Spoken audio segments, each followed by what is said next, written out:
Сегодня мы очень мягко посадим разные самолеты. Начнем с аппарата КБ Антонова турбовинтового самолета Антонов Ан-24.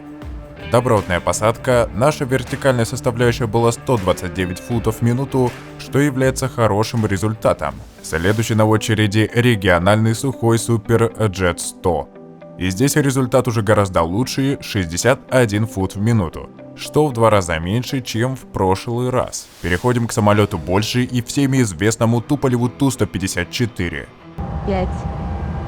Уф, 39 футов в минуту — это прям божественная посадка. Плавное торможение, в общем, идеально.